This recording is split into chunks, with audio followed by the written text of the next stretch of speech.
Two friends, two minds, and one love for Arsenal Football Club.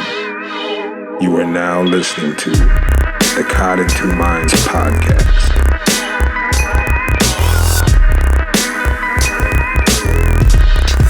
What's up, everybody? What's really going on? Thank you for tuning into the podcast, Cod and Two Minds. E. Marshall here, and I'm joined with my co-host, Fitty Mac. And today is Piss and Moan Monday. That's right. A day we've set aside to complain and whine and vent frustrations. Then that's it. Get it off your chest, and it's on to the next game. We also discuss Arsenal's 4-1 victory over Hull. And, a few caveats of foolishness here and there. But anyway, enjoy the podcast. Have a great week. What's up, Big Fitty? How you been? What's up, my brother? What's up? Oh, not too much, man. Chilling. Been watching football all day. Tough loss for the Raiders. Yeah. But you know what? I knew. I something about it. I knew. I got you. Yeah, it was home game for the Raiders, and bam, they just shit the bed. I knew they would though. The secondary's awful this year, so. I was worried about defense and going into the season, and I'm still worried about defense. So, hey, it's the NFL. It's a long season. Long season and long ass game. Yeah. Long. Kind of funny we say long season over here in America, where like nothing compares to like a soccer season, football. Yeah, it's way better. 2 hours and you're in and out. You got the rest of your day to hang out and do something with the family. Whatever. It's way better, and a little more drama too. Yeah, it amazes me, like the non-soccer fans in America, how they complain about the way the game sets up, and they don't. How come the clock doesn't stop when it goes out of bounds, and you can't take time out? I'm like, man, you don't understand the beauty of this. The clock is moving, man. Yeah. Hurry up and take that throw in. Or I like when the crowd boos. A fool that's hurt, you know what I mean? Like, get him off the pitch. Let's go. Get him out of here, man. Let's keep it moving. You know what I mean? And, an NFL game, like, they got to bring a damn card out. They got to look at him, give him a fucking psychological test and make sure he knows what planet he's on, even though he's got a big-ass helmet on. Yeah, it's... Cup his balls, Right. Squeeze his ass, make sure everything's fine. Okay, you big buck. Get back out there. But the biggest one that gets me is the fools that complain about soccer or football, but they say how much they like baseball and they can't wait for the World Series. Oh my God. Slit my wrist now. I mean, I played baseball for about 20 years of my life, and you couldn't pay me to go to a baseball game. You couldn't pay me. I'd be like, no, I can't do this. And it's weird. That's the funny thing about life, people. You know what I mean? You think you're enjoying something, but when you get older, you realize it was just a bunch of dog shit, and you wasted valuable years of your life. The motto I like to live by is life is ever evolving. So right. What you did 10 years ago, you might not do today, and what you're doing today, you might not do 10 years from now. Yeah, there's no scoring in soccer, and there's a lot of scoring in baseball. Right. On those no-hitter pitcher duels. Yeah, that's exciting. But anyway. Enough small talk. It's Piss and Moan Monday. That's right. And that's a day me and Fiddy set aside to kind of vent some frustrations about the Arsenal's weekend match. Get them off our chest because as Arsenal fans, we tend to always think the sky is falling, and we will continuously harp and complain about silly shit until the next game. And so this is me and Fiddy's day to just kind of set aside and just get it out there and be done with it. Because, there's people still on my Twitter feed, Fiddy's, talking about, complaining about Arsenal. And meanwhile, we've won 3 games in a row. And, you look at a team like Man United. Yeah, they've lost 3 games in a row. If that was Arsenal, the internet would blow up. You know what I mean? From all the fucking anger and shit. So this is what Piss and Moan Monday is all about. Let's see. Before we get into that, great result. What are some of your thoughts about the game? For the first time this season, I believe I saw Arsenal kind of come out with some energy. Start the game with some energy. Try to take it to them. Right from the start, and it was good to see. That was like my main feeling, other than scratching my head like Alexis is up top again. But you know what? Say that for the Piss and Moan segment, please. But yeah, it was a weird game to me. We kind of had energy, but it was just one of those weird games where I was like, "Oh shit, here we go." But Iwobi, I don't know what you can't say enough about this kid. Composed, aggressive, and he's not afraid to shoot. And he usually shoots on target, and that was the case with the first goal. Although Alexis will claim it. Alexis was a trip because he seriously looked like he was trying to get a hat trick on Saturday. He was claiming goals, taking penalties, and I'll discuss that later in Piss and Moan. But Iwobi was the man to me. He took the shot, deflected off Alexis. What was the second goal? Second goal was the. See, look at you, Theo. Oh yeah, yes. And Iwobi was involved with that, with the beautiful back heel pass in the box, and Theo didn't have to think, and just a nice, calm, composed finish by Theo after playing like shit for the whole game. He scored another goal. So, like I said, he'll get you about 12 or 15 if he can stay healthy. So that was goal number 2. Goal number 3, Alexis. That was Alexis, yeah. Right. Beautiful through ball to Theo. He gets it. Kind of freaked out, lashed at it. He put it on target. The deflection comes to Alexis. He's composed, takes 2 touches, sets up a shot, and just buries it. Just a great goal by Alexis, and he really showed his class on that one. And, of course, we had to give up a goal, Check comes out, doesn't get anything but the whole player and gives up a penalty. Oh, that made it 2-1, and that's when I was really starting to shit myself. And then we got the third, and then of course, Granit. Oh man, and I don't know what to see. That was just beautiful. Is he left-footed or right-footed? I don't know. I thought he was right-footed, but he buried that with his left foot. He was it was an absolute screamer, a screamer. Yeah, and just the way he got it, nobody was around him. He was like, "Fuck it, I'll shoot this bitch," and buried it. And as an Arsenal fan, you don't see a lot of people take those shots from outside the box willingly and then make them. So that's he's got to start next game, right? I was trying to think when's the last time I saw an Arsenal goal from that deep, like purposely shot, right?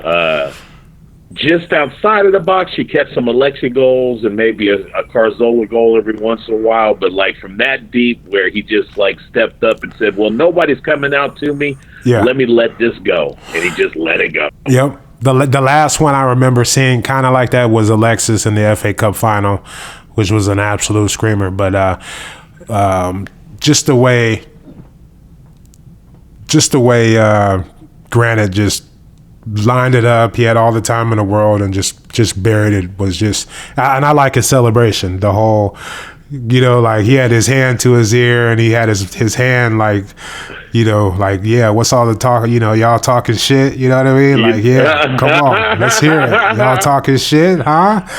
Yeah, it was beautiful. Sorry about that. Damn, I just banged my hand on the desk. I don't know. I think I read lips. I think he said, "Pogba, I don't hear you. Pogba." Oh wow!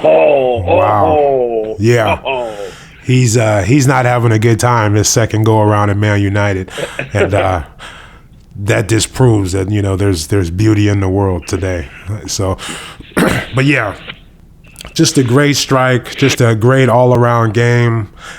Although it was kind of weird, like I said, it was just kind of a weird game in the beginning. But you're right as far as the little passing here and there.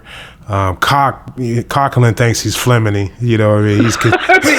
He's continuously getting in the box, buzzing around everywhere. I see why Wenger likes to play him with Santi. But, I mean, if he's going to just be pushing forward and getting in the box like that, then, you might as well play somebody like Xhaka. I think Xhaka will sit back. He doesn't really maraud into the box. And, you can get Santi going a little as far as pushing forward. So it'll be interesting to see what he does. But, I mean, Granit with the goal, to me, has earned a spot in the starting lineup. Yes, definitely. And all the kids got class. I mean, I'm starting to really zero in on my favorite, personality trait of players on the pitch, and I like players that show composure when it's needed. Anybody can run around like a maniac and just go 100 miles per hour, but he saw it. He sucked in a little bit. Nobody came to him, and he said, "Well, the logical thing to do is just to let one rip," and that's what he did. So, yeah, great goal, great performance. That's 3 in a row. And we still have a few complaints. So let's go ahead and talk about our piss and moans, or what we want to moan about, and kind of get off our chest, so we don't have to, discuss this anymore until Tuesday when we play Nottingham Forest in Football League Cup 3rd round. Go ahead, Fiddy. What do you want to complain about? Talk to me, brother. Kind of beating this like maybe a dead horse. I don't know, but for once again, it's just lineup stuff for me. It's just lineup stuff for me. So this time, I really felt like Wenger is really trying to stick it in everybody's face. Like, get used to this. I'm going to be starting Alexis up top from time to time, and you're just going to have to deal with it. Like, as a stubborn old man would do it, like just throwing it in our face. Yeah, I mean, I kind of see that, because Giroud hurt his toe, but you bought Perez as a striker. Why not play Perez and play Alexis in his natural position? I mean, why not do that? That makes perfect sense. It would be good for him to get a run in games and kind of get his feet wet, and see what this league's all about, and get a little confidence against a weaker opponent. And he would also be playing with Alexis and Ozil, so that might open things up for him a little bit more. But Wenger going with Alexis. I mean, Alexis offers a lot of energy, but the hold up, it just seems like more of a struggle with Alexis. As far as everything has to be pinpoint and spot on for it to happen, because he's so small in stature, and he can't really hold the ball up. And it's just more of a struggle. So I would think, you would play the striker that you bought, I mean, yeah, you would play the striker that you bought. I must say, of the 3 or 4 games now or something, Alexis has started up there now. Yeah. Maybe if this is something you're thinking about doing, maybe Hull City's the game that you do it on. Maybe Exactly. Hull City is the one. Some of these other ones, I might not be so, keen on, okay, we're gonna put Alexis up top. But, there's a good chance that we could probably handle Hull City, and Alexis up top probably doesn't affect the outcome too much. When I spoke about the energy that they came out with, more of it was just on the counter. When we stole a ball and got out on a counter, we had a good coverage of the field. Everybody was charging. We made it difficult for Hull City. Definitely. That's I can agree with that. And to throw a little caveat on your moan, I thought Gibbs would maybe get the start. Monreal he's to me, he's not that much better than Gibbs. It's just the fact that, Wenger does his thing where he never plays Gibbs, you know what I mean, until it's a late time situation. So I thought maybe, Monreal looked a little tired against PSG. Aurier, kind of had his way with him. And I maybe thought Gibbs should have got a run out and given Monreal a rest. I know he's probably going to play Gibbs against Nottingham Forest, which is on Tuesday. But, that's just what I was thinking. It'd be kind of a cool thing to do just because we played 3 games in 8 days. So, right. Maybe Gibbs gets a start in this one, you got to have them ready just in case anything happens to Monreal, and that's always the case with Arsenal. A player never plays, somebody gets hurt, and then he's thrown out there. And most of the time, it's like, oh shit, this guy's pretty good. Bellerin would be a great example of that, or Iwobi. You know what I mean? So it's like I said, Monreal, he's one of my favorite players on the team as far as just consistency. But he's looked a little fatigued lately, and Gibbs is not a scrub. He can handle himself, and I think it would do some good for his confidence to get out there with the first team. I know he's going to play against Nottingham Forest, and it's whatever. But hey, confidence is important. Mix it up. Confidence by your players is important. You want to try to keep everybody in the game, ready to go. Exactly. I could see if Monreal has been in great form, and he hasn't really been. So, right. What do you have this kid on your? What do you have this guy on your team for? If Monreal is not really in good form, he looks a little tired. He just played midweek. This guy hasn't played all year. Yeah. Why not play him? That's all I'm saying. Now, what I want to moan about is really, really not a big deal. It is a big deal because it's what you got, Biggie. What you got? It's not a big deal, but it's just irresponsible. It's the little things that cost Arsenal games. Alexis took the penalty and proceeded to miss it. Santi usually takes our penalties, and he's spot on. He makes them. So it's just one. Like I said, Alexis looked like he was trying to get a hat trick. He was just out there punking fools. Taking penalties, getting deflections. But this is a situation where it didn't come back to hurt us, but it could have. And I'm not saying Santi's guaranteed to make his penalties, but he's our designated penalty taker. He should be the guy taking it. That's it. I agree.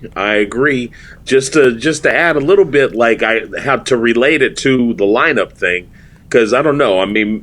I see it in different ways on different teams. So does Wenger tell the people on the field who he wants to take it, or do they actually decide that between each other? How does that work? I don't really know, but I think it's something that's before you walk out on the field, hey, this little bastard right here is going to not that little bastard, but this little bastard is going to take those penalties, and that would be Santi. That's what I heard. So So my point being, when I'm talking about lineups, back to my piss and moan real quick, but I'm talking about lineups, I just feel like stubborn ass Wenger is like, you know what?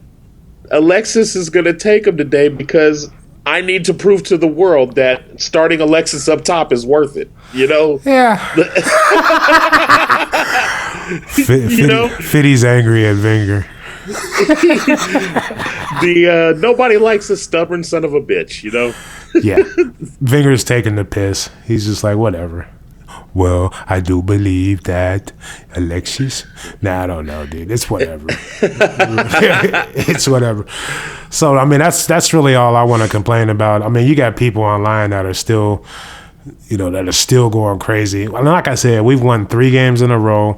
We haven't really hit our stride. We're scoring goals, and we've pretty much fixed things since the Liverpool game as far as defensively. I thought Mustafi played better. Him and Koscielny look like twins out there. You know what I mean? They're both kind of spazzy and aggressive, and it's exciting. It's not the best center back pairing in the world, but like I've always said, Arsenal score enough goals. We just have to, work on our defense and not concede as much. If we give up a goal, I think we'll win just about every game because we score goals. Sure. It's the 2 and 3 and oh shit, that's when we get in trouble. I'm proud of the team, and I guess devil's advocate would say, hey, if I wanted to play Theo, who played well, and I wanted to play Iwobi, who played well, where does that leave me for Alexis? I guess you do play him then. So, I mean, I'm gonna backtrack a little bit and admit that I do see some of the logic in it, but it's like I said, I mean, people don't like Theo. I don't like Theo either, but I stick up for him. I know he's going to score goals, and that's the only reason why he's out there. I mean, if he stays healthy, he will get us a fair share of goals. So what do you do? Let's just say, he starts Perez, he puts Alexis on the left. Who do you play on the right? You know what I mean? Do you play the kid who's looking great, full of confidence? He looks better than Theo. I mean, let's just be honest. I mean, at this stage. So, I mean, what do you do? Does he play on the right? You know what I mean? I've never really seen him out there. I think he can.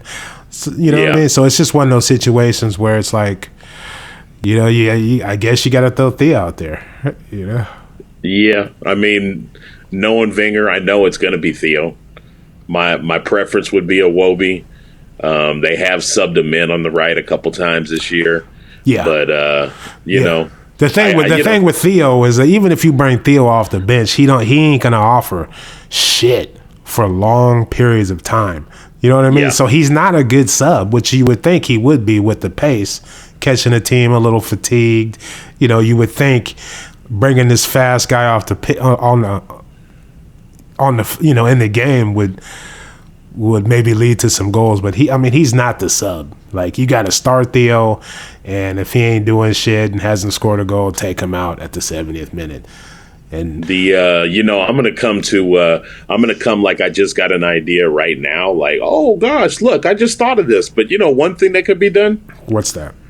Just running a different formation. Like, I mean, you could do that. That's never gonna happen. I mean, yeah, he should clearly try 2 strikers.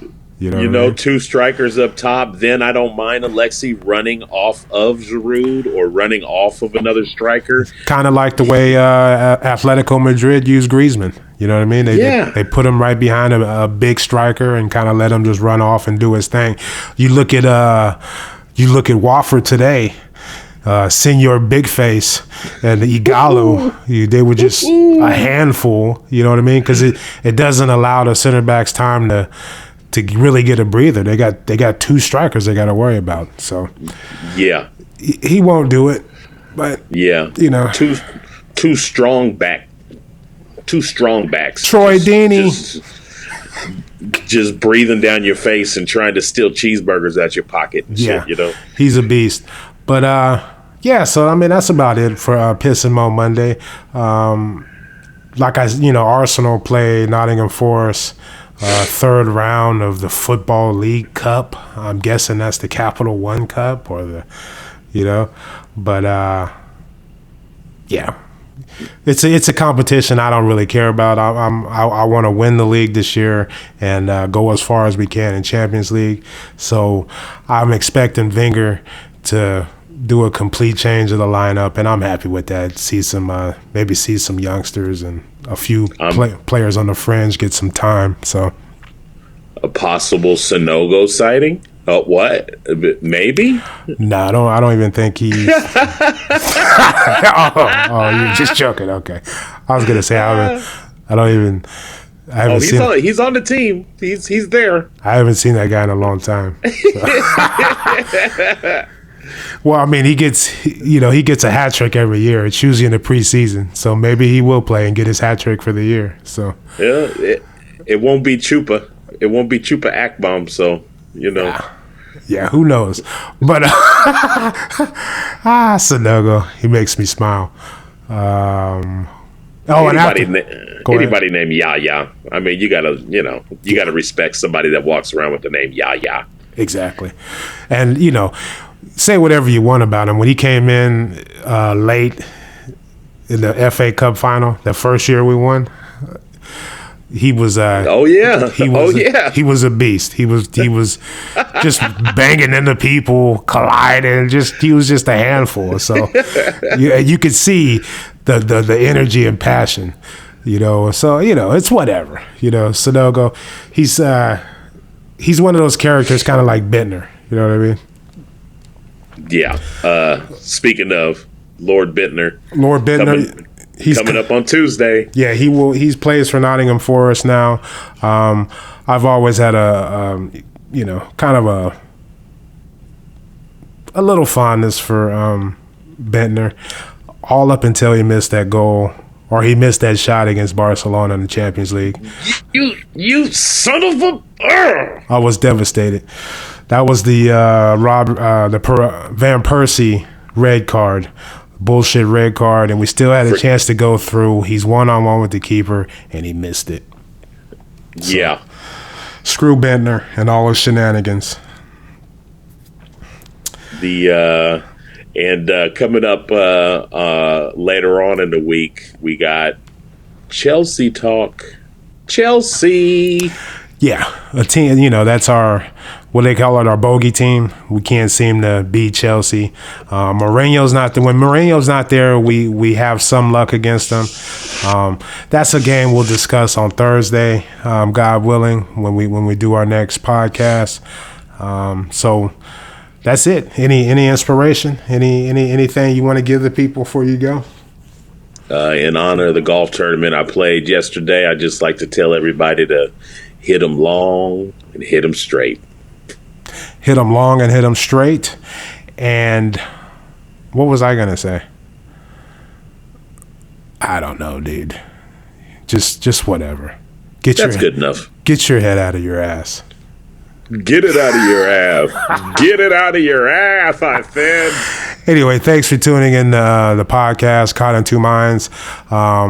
This is episode 11. We appreciate you guys listening.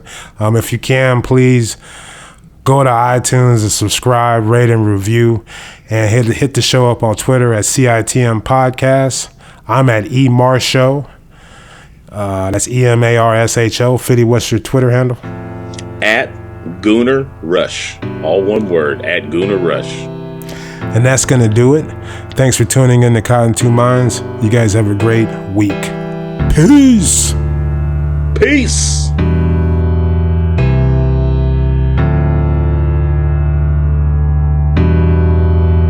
Thank you guys for tuning in to Caught in Two Minds. Please head on over to iTunes and subscribe, rate, and review the show. All feedback is much appreciated. If you would like to contact the show, drop us an email at citmpodcast@gmail.com. And be sure to follow us on Twitter at CITM Podcast, at Gooner Rush, and at eMarshall. That's EMARSHO. The music in this podcast has been provided by Statics. If you like what you hear, be sure to check them out at staticsentertainment.com. And Follow him on Twitter and Instagram at Statix Music. That's STATX Music. Peace.